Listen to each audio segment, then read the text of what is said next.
નવસારી જિલ્લામાં આજે વહેલી સવારથી જ ગ્રામ પંચાયતની ચૂંટણી માટે મતદાન થઈ રહ્યું છે। નવસારી જિલ્લામાં કુલ 45 જેટલી ગ્રામ પંચાયતો માટે આજે ચૂંટણી પ્રક્રિયા થઈ રહી છે।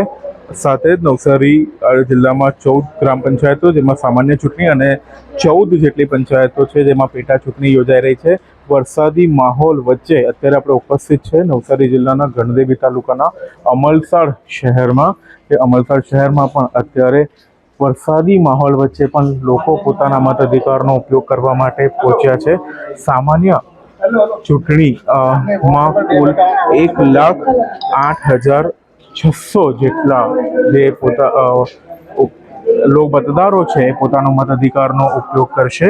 અમલસાડ ગામમાં કુલ 11 સભ્યો અને એક સરપંચ માટે અત્યારે ચૂંટણી થઈ રહી છે અને એક સભ્ય જે છે એ બિનહરીફ જે છે એ ચૂંટાઈ આવ્યું છે। ગ્રામ પંચાયતમાં ચૂંટણીમાં કોઈ અનિચ્છનીય બનાવ ન બને એ માટે ચુસ્ત પોલીસ બંદોબસ્ત પણ ગોઠવવામાં આવ્યો છે। સંવેદનશીલ અને અતિ સંવેદનશીલ બૂથ ઉપર પણ પોલીસની બાજ નજર રાખી રહી છે।